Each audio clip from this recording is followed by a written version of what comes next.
أخوي الغالي، أمي الغالية، تدرون أنكم تقدرون تفطرون صائم في ساحات الحرم ب15 ريال بس، لابس إحرامه قاصد بيت الله عز وجل.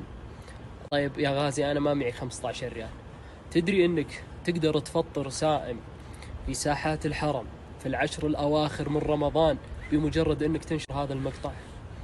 وأوريكم المقطع اللي سووه جمعية ظلم، الله يعطيهم العافية، المشرفين على هذا المشروع العظيم اللي أنا تزهلت لهم فيه وقلت أنا اللي ختم المشروع، لأني اطلعت على كل تفاصيله وراح أكون إن شاء الله في ساحات الحرم في القريب العاجل. جاهم فاعل خير قال سجلوا مقطعكم اللي تحثون فيه الناس على المساهمة في هذا المشروع، وأي شخص بينشره أنا بتكفل بالوجبات اللي توزع في العشر الأواخر من رمضان. يا كبر الأجر، سواء ساهمت أنت شاركت في الأجر أو نشرت المقطع أنت شاركت في الأجر. الله يعطيكم العافية. السلام عليكم. تدري أنك تقدر تصوم في رمضان أشهر إضافية في أعظم بقاع الأرض؟ تقدر تفطر الصائمين وتطعم الطعام وتكسب الأجر العظيم في هذا المكان المبارك. قال صلى الله عليه وسلم: من فطر صائما كان له مثل أجره غير أنه لا ينقص من أجر الصائم شيئا.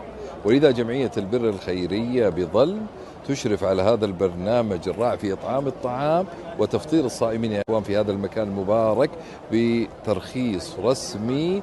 ثم بعد ذلك خذ البشرى العظيمة بعد أن تساهم من خلال الأسهم التي أمامك أن فاعل خير ساهم عن كل من نشر هذا المقطع بتفطير الصائمين في العشر الأواخر من رمضان. إذن ساهموا أو انشروا.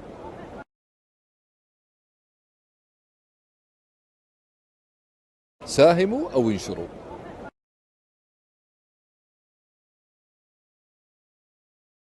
طيب صلوا على محمد، والله فاعل الخير هذا ما هو بطيء مني الله يجزاه خير يكتب أجره. أنا الآن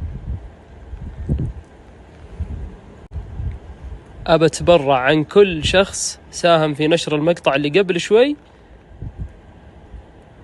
والله يكتب أجرنا وأجركم يا رب العرش العظيم عن طريق الأبل باي.